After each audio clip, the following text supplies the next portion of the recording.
Corona महामारी ने बीते 2 वर्षों से मेलघाट की पाठशालाओं में ताले जड़ने का काम किया है। एक लंबे समय से सभी तरह का जनजीवन अस्त व्यस्त करके रख दिया है।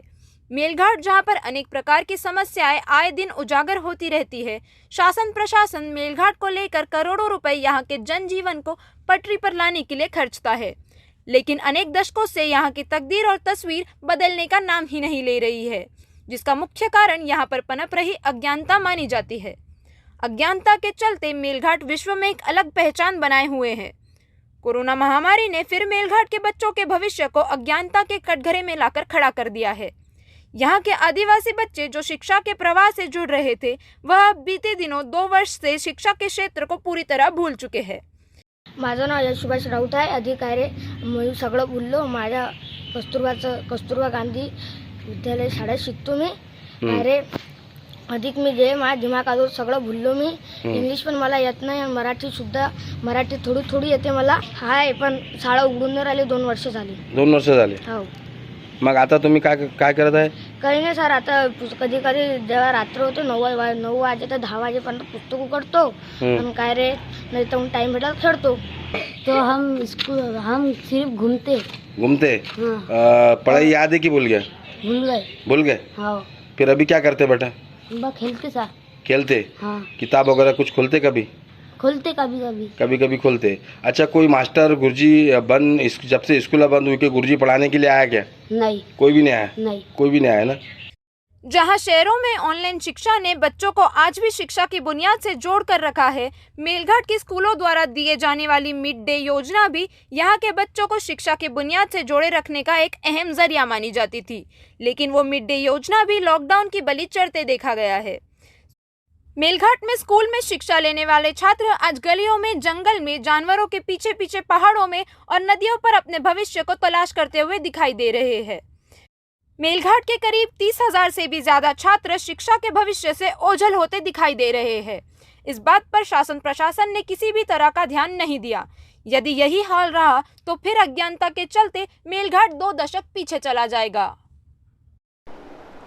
कोरोना महामारी के चलते 2 वर्षों से लगातार यहाँ का शिक्षण सत्र बंद है और मेलघाट वैसे ही शिक्षण को लेकर बहुत पिछड़ा हुआ माना जाता है और यहाँ पर 2 वर्षों से जो शिक्षण क्षेत्र बंद रखा गया उसमें बच्चे गलियों में खेल रहे हैं, जानवरों को चराने के लिए जंगलों की ओर जा रहे हैं।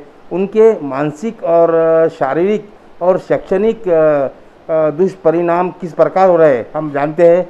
डॉक्टर जावरकर हमारे बीच है, जो कि पेडियाट्रिक डॉक्टर है और वो बताएंगे कि किस तरीके से बच्चों पर, उनके मानसिकता पर, उनके शरीर पर, उनके शैक्षणिक जो है उस पर किस तरीके से विपरीत परिणाम हो रहे हैं। डॉक्टर जावरकर साहब, एक्चुअली अभी सबको पता है कि कोरोना की महामारी फैला हुआ है। उसमें ज़्यादातर सभी लोगों का धंधा हो, किसी का संसार, किसी का बच्चों का स्कूल, ये सब चीज़ें बंद रहने के में ज़्यादातर तकलीफ बच्चों को हो रहा है। ये मेलघाट में पहले ही अपन देखते हैं कि कुपोषण का प्रमाण ज़्यादा है, लोग पड़िया और भूमिका की तरफ ज़्यादा जाते हैं। जो आरोग्य सुविधा है, बाकी की जो भी सरकार अपने को सुविधा पुरा रहे हैं, उनको वो ज़्यादातर उनसे वो अवेयर नहीं रहते, मालूमात नहीं रहती, माहिती नहीं रहती। और जहाँ तक वो सुशिक्षित नहीं होते तब तक ये बातों से वो अनजान ही रहने वाले हैं।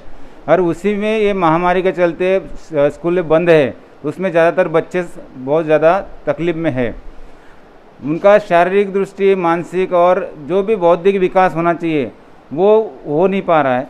जहाँ तक कि उनके माँ बाप जो है पहले से असुशिक्षित है, तो अड़ानी होने के कारण से क्या है कि वो पहले बच्चों को पढ़ने के लिए नहीं बोलते, उनको साधन नहीं है, स्मार्टफोन नहीं है, ऑनलाइन से एजुकेशन नहीं होता है।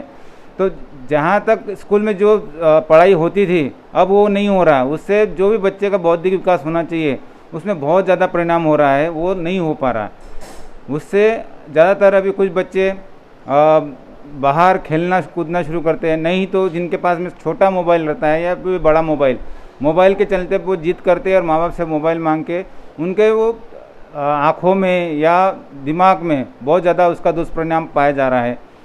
तो ये जो स्कूल शुरू होना चाहिए, स्कूल के जो भी शहर सोशल डिस्टेंसिंग है उसको ध्यान में रखते हुए, सब नियम का पालन करते हुए स्कूल मेलघाट के लिए शुरू किया तो बहुत बच्चों के लिए बहुत अच्छा होगा और उनका विकास होने में अच्छी तरह मदद होंगी।